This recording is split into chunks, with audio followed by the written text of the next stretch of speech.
Hello, and welcome back to another episode of The Most Haunted City on Earth. My name is Madison Timmons. And I'm Chris Susie. And I'm Chitlins. Chitlins? Yep.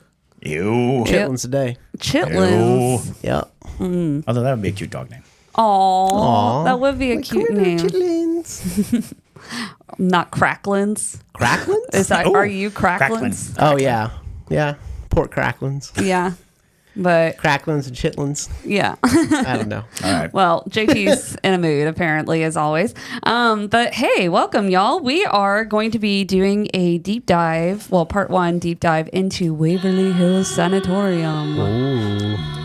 Wait, or Debria likes to edit my voice, Waverly Hills. I'm so true. She's gonna do that now. She's gonna be cutting this. She's like, I'm gonna do that right now. Yes. Waverly. Hills. Oh no, y'all are giving her way too much. Honestly, I feel like they would do that. And not far off. Don't worry Yeah. about it. You'll learn more about why I say that's not too far off. Yeah, Bring it. Yes. but why are we going through Waverly Hills? Yes. Why are we doing a part 1 and 2? So we are going to Waverly Hills in Louisville, Kentucky. On April 24th. On April 24th. Yes, we're bringing the Ghost Brothers with us. Yep. And we are going to scour that entire massive building for hours in the middle of the night. So, Facts. facts. Yeah. Yes, we're going to be doing that. And so, of course, before we do these investigations, we always do a deep dive. This one is going to be a two-parter. So the first part is going to be the history of Waverly Hills, because as most of y'all know, before you go into an investigation, if you are going to do research, it does help to know the history of a property and kind of what it's been through to know what type of spirits you might be encountering.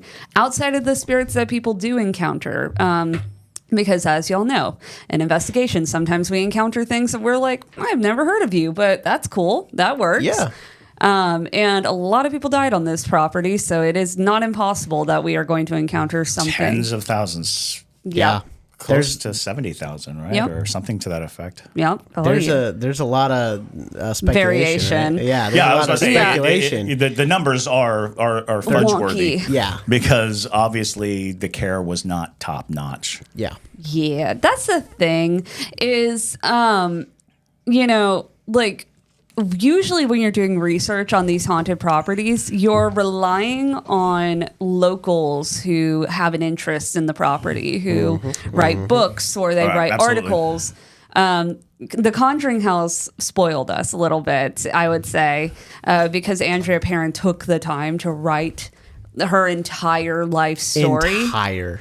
I mean, this 3 full books. Yeah, exactly. And so it's like, that is not the case for most places. So a lot of it is, especially for places that would have been during a time period where medical documents were not well kept or recorded, or they didn't want to record how much or was they were going on. destroyed in fires, or Exactly. just turned to mush in boxes, and Yep. especially institutionalized things, because before computers, the way that they stored records was just putting them in cabinets and putting them in file boxes, and paper is not as resilient as you might think.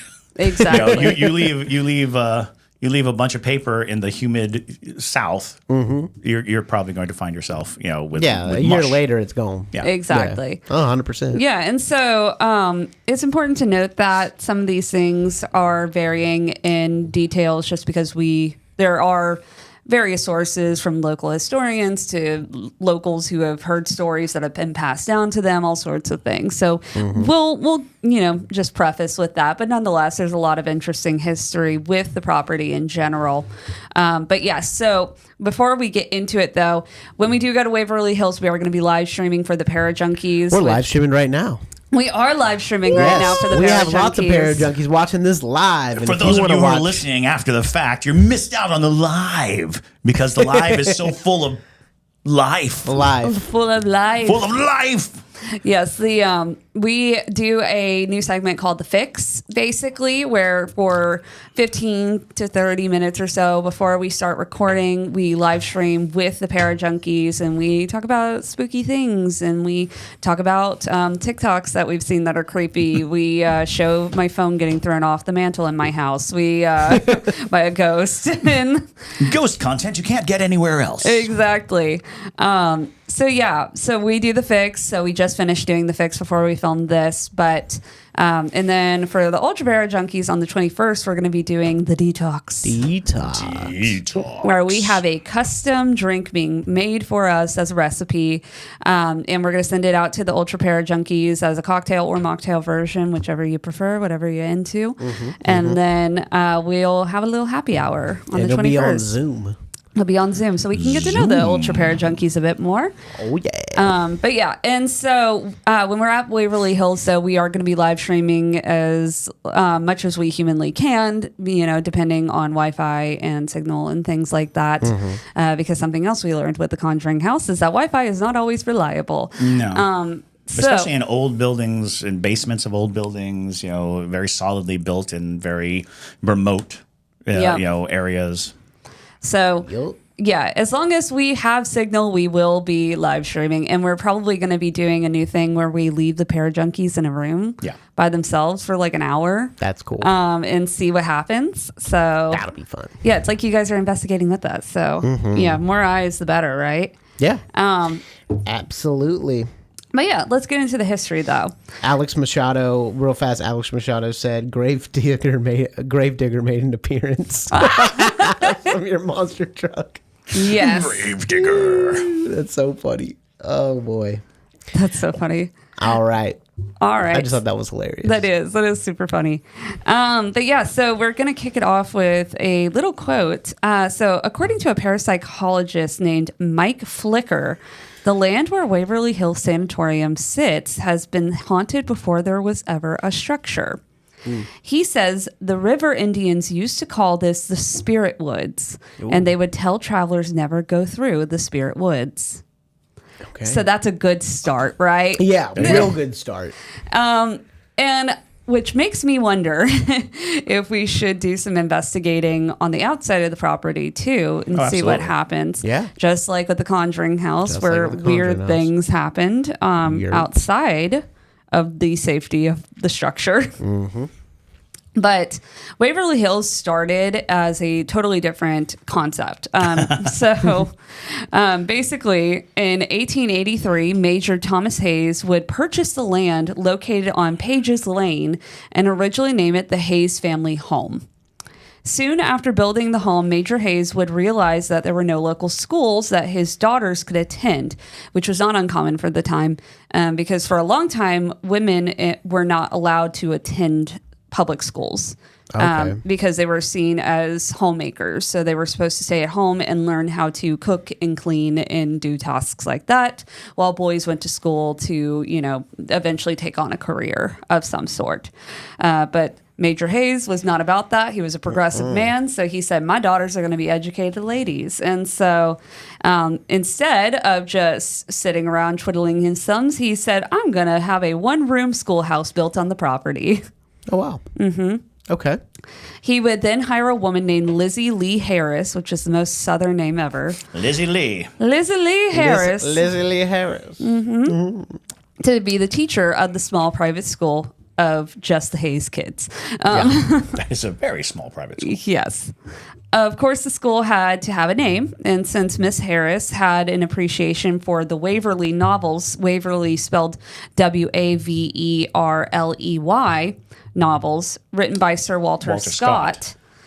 She suggested they name the building after them. An interesting thing about the Waverly novels, I didn't actually realize that's where they got the name, but the interesting thing about the Waverly novels is they're not a bunch of novels about Waverly or Waverly-like things. They're considered to be a part of a series, but they actually don't connect to each other. Really? The only reason they're called the Waverly novels was the very first one was called Waverly.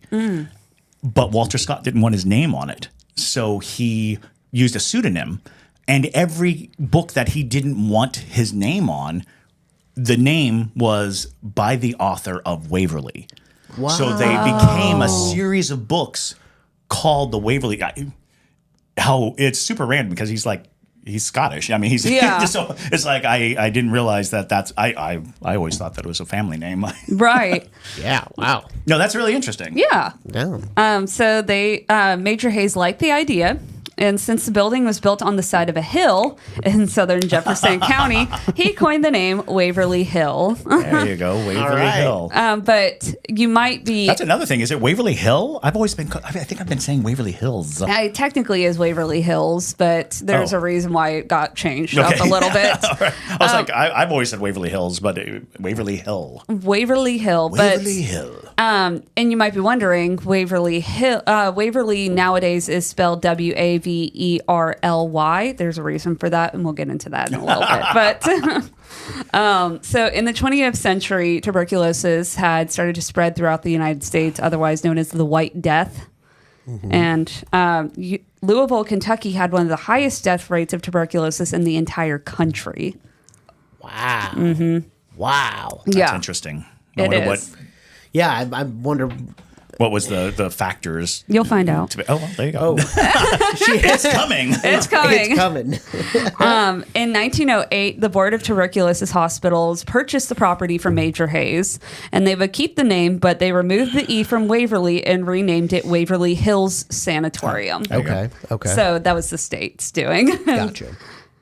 But in 1910, the two-story wooden hospital would open with 40 beds available, basically as an extra facility for another local hospital, which was not uncommon for when they had large outbreaks of a illness. To create a sanatorium. Just or a quarantine kind of situation. exactly, because if you got little Jimmy with a broken leg, you don't want him getting tuberculosis because Rebecca over there is just hacking up a lung in the exactly. next bed. Exactly. But Jefferson County had higher tuberculosis counts due to the fact that it was built on low swampland along the Ohio River. There you go. And the wetlands caused the best breeding grounds for bacteria. Yeah, I heard that Georgia had a high tuberculosis. As a matter of fact, Doc Holliday from Tombstone fame was a Georgia doctor who got tuberculosis and was told to move to Arizona because the dry air was supposed to help him with his affliction. But yeah, he suffered from tuberculosis and had to pick up from Georgia, move to Arizona. So you hear that, swampy, humid areas are just cesspools of tuberculosis. Interesting. Yeah, And they called it consumption. Consumption. Yeah. So tuberculosis was a super romantic disease. It was. It's weird. I mean, if you've ever heard of La Boheme or seen Moulin Rouge, she has tuberculosis, and it got so much that people wanted to look. As a matter of fact, our aesthetic as human beings is largely based on the hollowed, thin, waifish figure that tuberculosis gives you. I want to say that the Bronte sisters all died of tuberculosis, and they would write voluminous, beautiful letters of how beautiful the disease had made them, and how lovely what a lovely corpse she left. And it was fascinating because tuberculosis, so widespread, so terrible, but became like the central storyline. La Boheme, the main singer, is dying of tuberculosis, but everybody's like, she's so beautiful, she's so incredible. To the point at which, That's crazy. when they made Rent, they replaced tuberculosis with AIDS. Yeah. Oh. And that same sickness, same concept and construct, but the simple truth of the storyline is that tuberculosis was so widespread, but also created an aesthetic. As a matter of fact, that's why women wore corsets to tighten their body. Because to make you look gaunt. Until that point, the Rubenesque woman, the voluptuous woman, was the idea of beauty. You see it in all the paintings and all the art that women were, large and shapely. And then for some reason, I was like, why all of a sudden are we like cinching our waists or getting so small or starving ourselves? It was because of tuberculosis. New merch idea: tuberculosis is sexy. Right. Right on the chest. Oh my God. Also, before we make too many jokes, over 1 million people a year do still die of tuberculosis. Even It's though, still a thing. It's still a thing. even though we is have not still a thing. it is. Okay, it's, well, okay, we can't it's do a it then. big killer. I mean, we have a vaccine. I thought it was like Black Death type of deal, No. where No. it's like No, okay. still No, it's an still active around. disease. Still, All it's still right. in like the top 10 killers of the world. We can't. Yeah. Then we can't make this shirt. We won't be making the shirt. Exactly. But yes, Maybe Black Death is sexy. Black Death is sexy. with a rat. With a rat. Yes. A rat and fishnets. My God. I love it. L, if you're listening, We need need a a- rat and we fishnets. need a Yes. rat and fish nets ASAP. Yes. Sorry, that was a tangent. No, that was it was a great. fascinating tangent. Yeah, I wrote it down. 15 minutes tuber sexy. Not tuber. I write down for those of y'all who don't know. I write down. It's gonna be like the potato most- sexy. Yeah. Like the most interesting things that Chris and Madison say. I write them down for possible TikToks and whatnot. And so that was one of them. Tuber Yeah, sexy. super sexy. But so tuberculosis clinics would be built on high upon hillsides as a means to quarantine the afflicted because they wanted to get you away from all the Right. wet. And away from other people. Yes. But yes, a means to quarantine the afflicted from the general public. Waverly Hills was on one of the highest elevated hills, so they used that as an attempt to contain the disease. In August of 1912, the hospital transferred all their patients to tents on the grounds of Waverly Hills Oh, wow. while they were awaiting the expansion of the building, which would take a long time. So Well, it is a massive facility. It is. Yeah, an absolutely ginormous place. It's kind of daunting to think that we're going to be spending a night trying to get around this exactly. Gigantic facility. Exactly. And they were building open air enclosures that allowed fresh air and sunlight to come through in the hopes that it would relieve patients of pain and keeping them in a confined area that would prevent the spread of the disease. In 1924, during this expansion, Waverly Hills was given $25,000, which was a lot of money for that time period, to build additional accommodations to treat patients. This would be during the time when the body chute would be installed. Y'all, Which is I a am little lit. bit of I'm a- lit for the body shoot. It's a bit of a misnomer, Right. Because you think of a chute as something that is a slide, right, or a hole that you drop Kinda, things into. yeah. This is more of a tunnel, yeah. Yeah, it's more of a tunnel.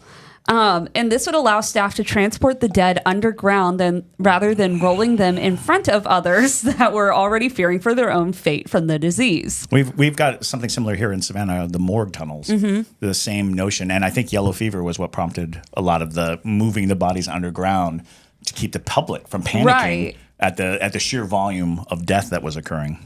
Exactly. Well, and especially when you've got people that are like, I am dying from this and that's going to be me. Like, that's not going to help anybody. Nobody wants to see what's coming. Exactly.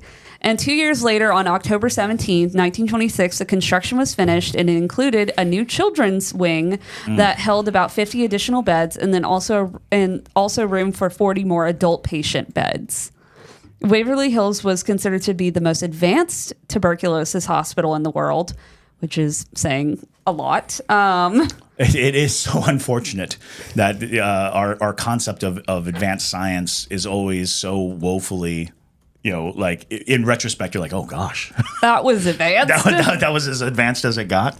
Yeah, right. Although, because studies were still new on the disease, most of the patients received treatments that were more akin to them being like guinea pigs. Yeah. Dang. Yeah.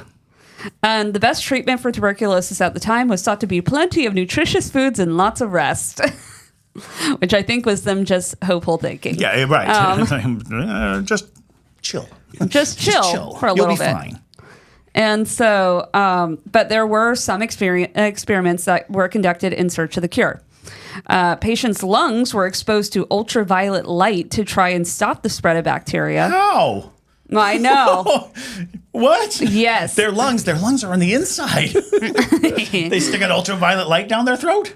Well, I think they cut them open No! and they were like, "Ning." No! Yikes. And this is done in what was called a sunroom or a solarium Oh, using. they're actually using the sun. They're exposing the lungs to sunlight. Yes. So they're just flaying them open and saying, the sun will take care of this. Well, what's going to take care of the huge wounds we just put on Right. the body? Or it would occur on the roof or on open Goodness. porches So of there's the no hospital. safe place to walk in that building because Yes. they probably used it to do horrific surgeries. Oh yeah. Well, one of the other ways was they would chain people to the walls and they would cut them open like a goat and let them bleed out, trying to get the bad blood out, like bloodletting. So they're still bloodletting at this Yeah. point. And I Yeah. can't imagine that anesthesia was a really solid thing. You know, Right. They probably ethered them, right? You know, they Probably. And so, yeah, that means there's not a lot of pain management. Yeah. There's not a lot of, so these are people suffering, absolutely abjectly suffering, on top of a very painful disease to begin with. Exactly. Because tuberculosis just Yeah. rips your lungs apart. Ugh. Yeah. I couldn't make my joke because I couldn't fit in there, but bleat out. Bleat. They were bleeding, Oh, bleat, bleating like a out goat? like a They goat. were bleat out. Boo. Boo. It's so bad. Fresh air was also thought to be a possible cure. You know, Why not? why not? So patients were often placed in front of huge windows or on porches. Porches. You see that in a lot of tuberculosis sanatoriums is a big winding porch. Yes. And they would just line them up and sit them out on the porch to get that clean air. Exactly. No matter what season, though, insert the Insert. photo. Snow. Yep. There were photos, including this one that JT is inserting, of patients in chairs receiving the treatment while literally covered in snow. Wow. That can't help. No. Nuts. They're like, let it freeze out. You know? He didn't die of tuberculosis. It was pneumonia. Right. Exactly. He died Goodness. of severe frostbite, but not Goodness tuberculosis. gracious. Well, yeah, it's like... We call it a win. Exactly. Other treatments included one called pneumothorax. Oh, God. Where balloons were surgically implanted into the lungs and then filled with air to expand them. Lord. Because they were hoping that would give more air to the to the lungs. So, like, people have been tortured here. Yes. Oh, absolutely. Like this is bad Through energy. medical experiments, basically. Yes. Trying to progress the cure for Yes, racing for a tuberculosis. cure. And they were using such physical measures. That's a big thing. They weren't relying on a medical medicine. They were doing all these physical things, cutting them open, implanting things, Jeez. exposing their lungs to sunlight. All of these things in today's thought process, just horrific. Yeah. You know, just Right. horrific to think about, because on top of everything else, we keep coming back to the fact that they did not have really good pain management. Yeah. No. They're So like, anything they did had the trauma of the action on top Yeah. of the trauma of the disease. exactly. It makes me think, should we take the bone saw with us to maybe...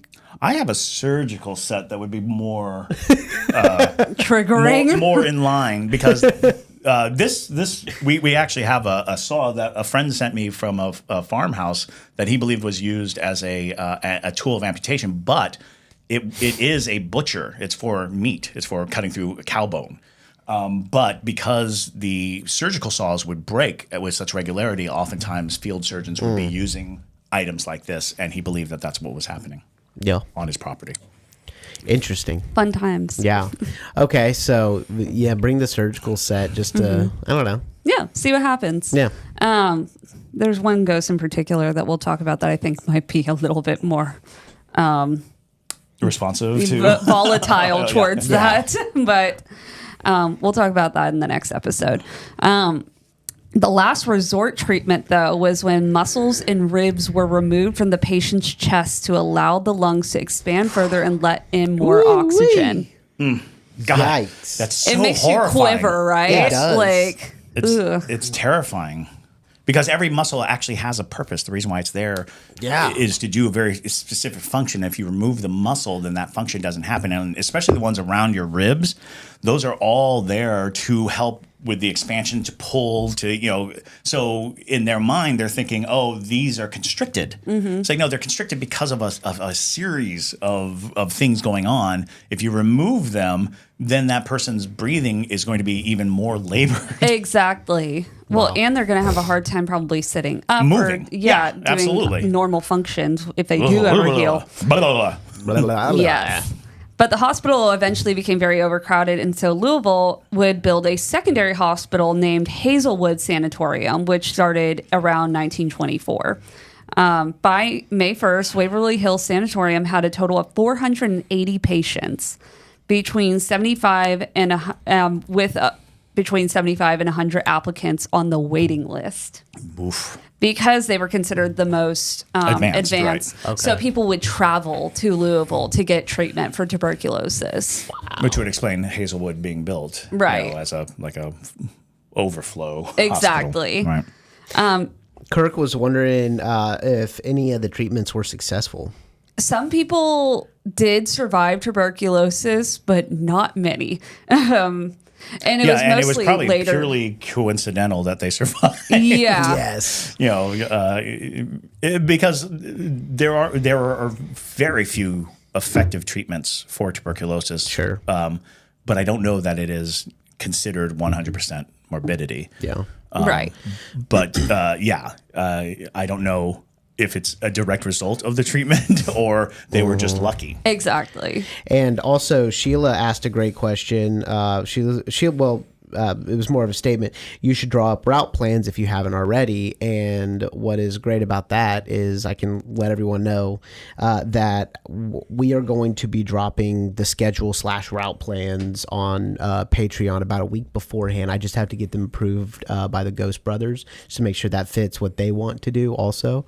And once Dalen gives me the approval, I'm going to put that on Patreon so everyone will see the schedule for the night. Right.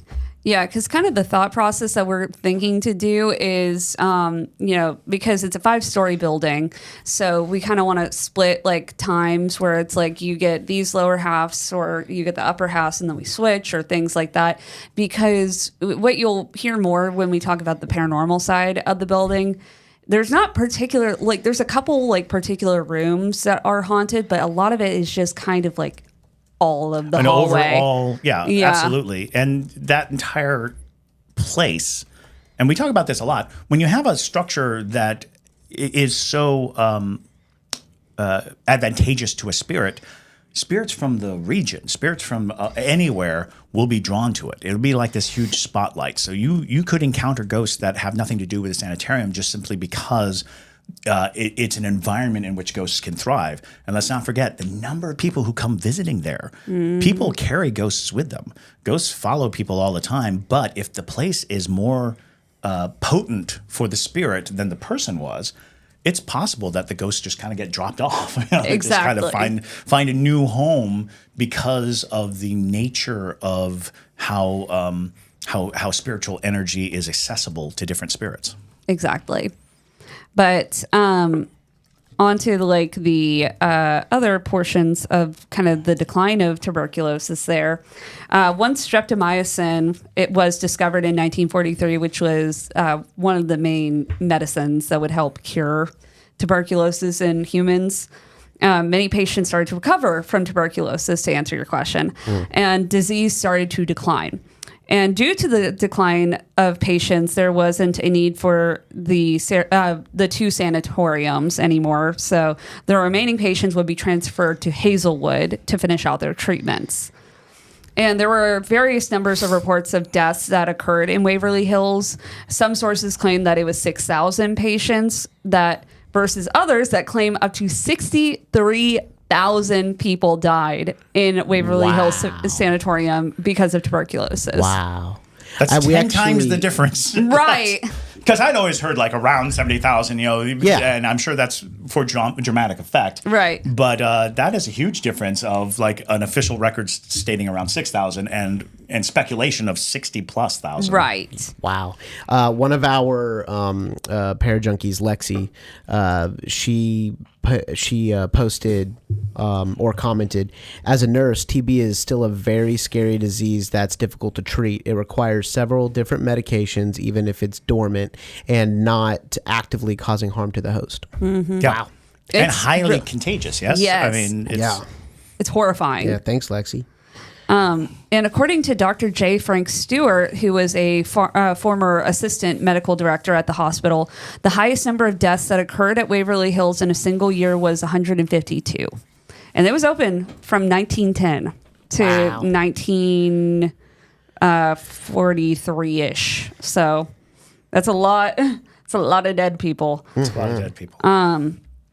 A small jump in new cases did occur, though, after World War II, and many soldiers returned from the war with tuberculosis and were housed at Waverly Hills. So they did have a small little stint where they were actively a TB hospital again. But in 1961, the hospital would be turned into a geriatric hospital called Woodhaven Geriatric Sanatorium because there was a cure for TB and no longer a use for the building. And many patients were subjected to electroshock therapy during that time. Goodness.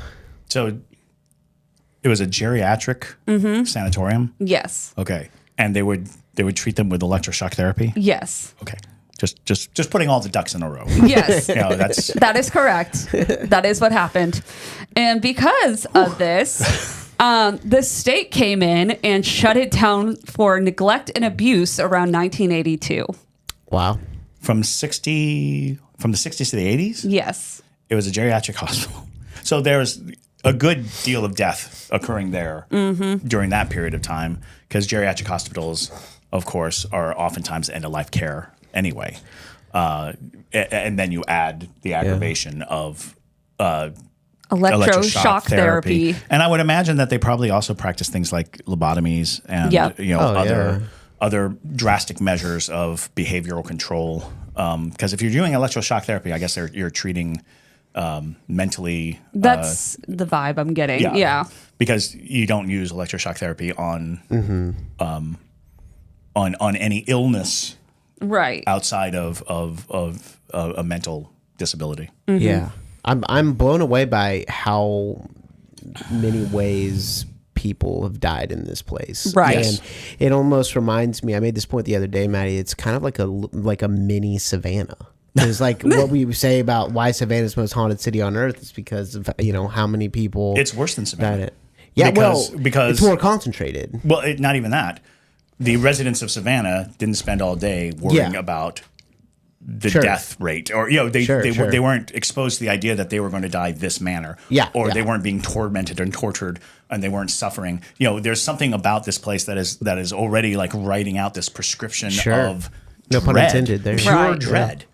This idea that these people spent every day, all day, listening to the wailing and the moaning and the crying of their fellow patients, being subjected to all kinds of experiments and painful, remedies.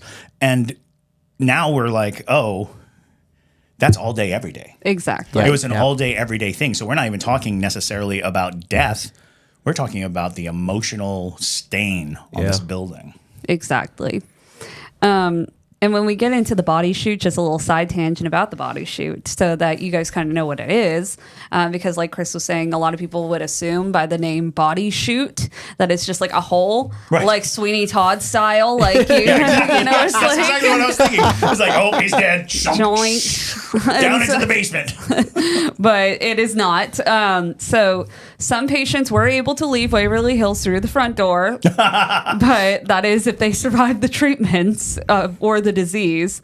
Most patients, though, left through the body chute. It was an enclosed tunnel for the dead that led from the hospital to the railroad tracks at the bottom of the hill. And it utilized a motorized rail and cable system, and the bodies were lowered from the hospital in secret to the waiting shuttles. That's wild.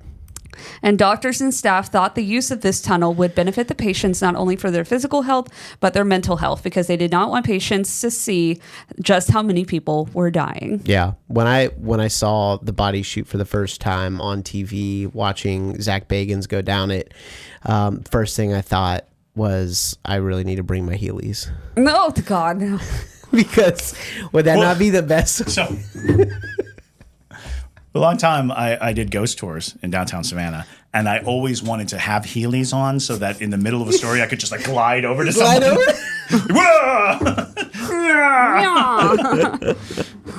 And then he became possessed. What we need to do is not tell the Ghost Brothers that you have them. And then just somewhere in the middle of the night, just have you swoom by and just scream. Ah! That's great. That is good. That's really good.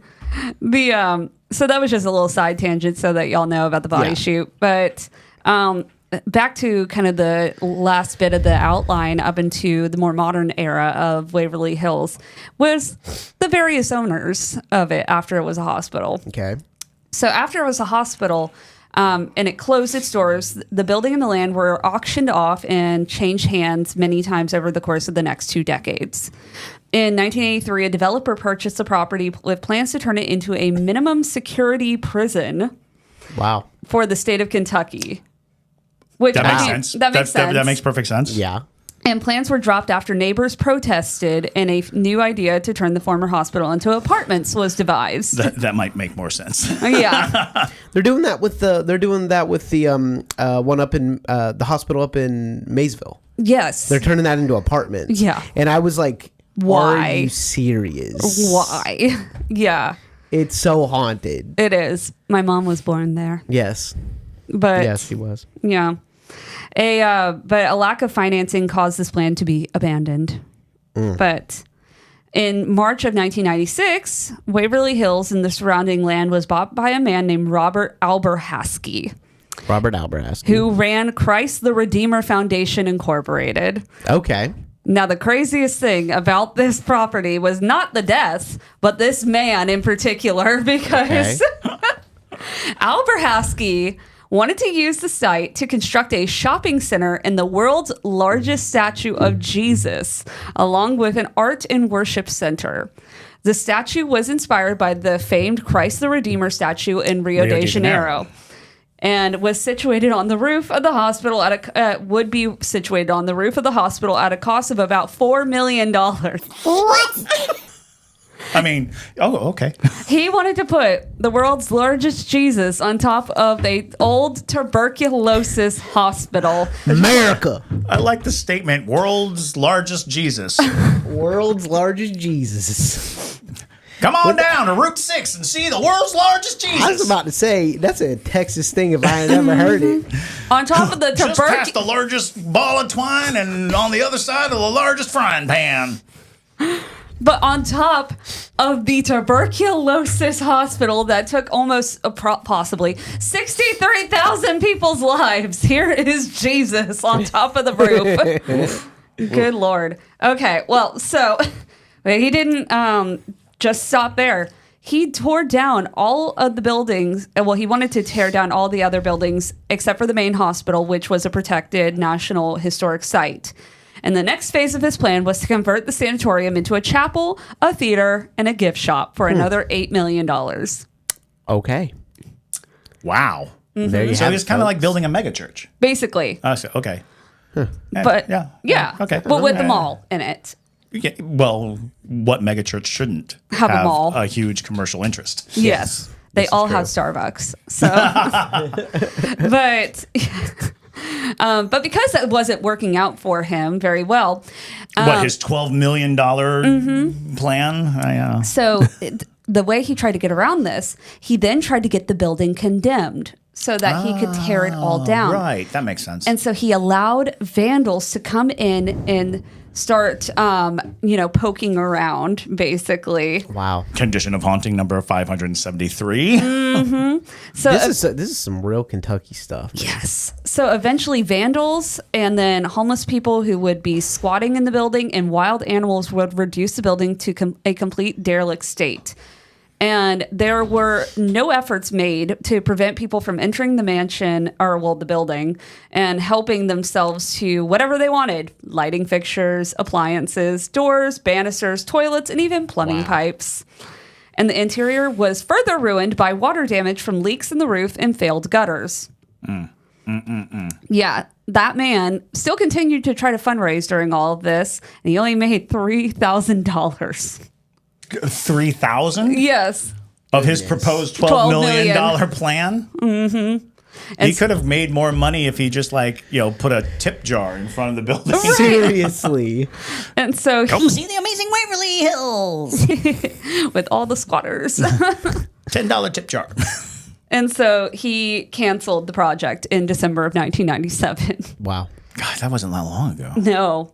By 2001, Waverly Hills would have a reputation of being haunted, which of course would draw the attention of urban explorers and paranormal investigators, and sometimes those who are into the darker arts. Dun, dun, dun. Dun, dun, dun. There were rumors that satanic rituals had occurred in the derelict building. Absolutely. And had claimed, and people have claimed that they could hear disembodied voices and experience residual hauntings of such rituals. Sure. Wow. And so in 2001, Tina and Charlie Mattingly, who are the current owners, would purchase Waverly Hills. Yes. Charlie's father had worked as an orderly at Waverly Hills for 4 years. That's fascinating. Yes, it is. That's really fascinating. And so in the beginning years of their ownership, they would just give tours of the property and retell Charlie's father's stories. And so eventually they would slowly restore parts of the building as they were giving tours and converted it into a place where paranormal investigators can come and do overnight investigations. In the beginning, you could only do it on Halloween, which is even crazier. But I remember, when it was just Halloween.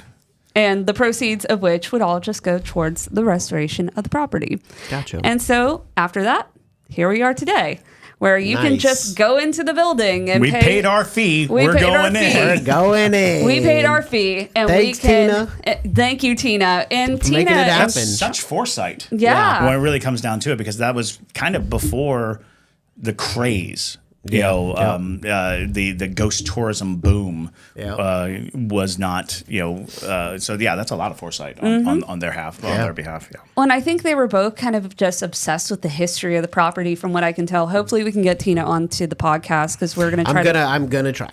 Yeah. I'm gonna try. She's a busy lady, but I'm gonna try. From what I've read about Tina, I have not talked to her personally. JT's been the one communicating with her. From what I've read, though, Tina's not a big fan of ghosts, which I think is hilarious. That is. I think they were both just obsessed with the history of the property, and being that they were both from Louisville, they kind of also just wanted to keep that history alive. Oh, absolutely. And this is a significant. It's surprising that someone didn't come from the Historical Preservation Society, or somebody didn't come out while it was running in its derelict phase. Somebody didn't come to its rescue, because it's a fascinating piece of history. Just alone, the idea of these ginormous tuberculosis facilities, it has a historic resonance. Right. Well, and that was why the one guy, the Jesus man, had the runaround, because the main portion of the hospital was a national protected site. Okay. So, because it was considered a historical site. So he was hoping it would fall apart. Exactly. It would get to such a point of disrepair that it was not safe to even keep it up. Exactly. Oh, that's diabolical. It was. That's diabolical. That is. It is diabolical. It didn't work out for him with his $3,000, but it's hard to kill a haunted house. Yeah, it is. It is. Especially one as big as that. Mm-hmm. Lord. But that was great, Maddie. Yeah. You kicked butt on that one. Yeah. She's been working really hard. As always. Yeah, she's been working really hard on this, and so that was awesome. That was lit. And so part 2 will be next. Yep, and we're going to talk about the ghosts on the different floors and things like that. Part 2 will be next. Yeah.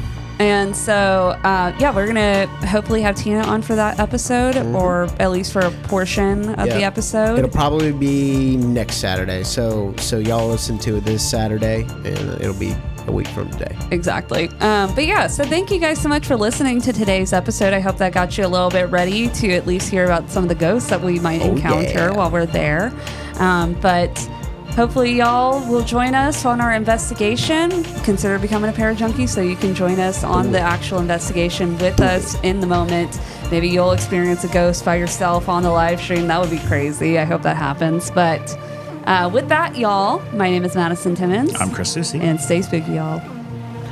All right, we are still live. Say bye-bye to everybody. Okay, parajunkies.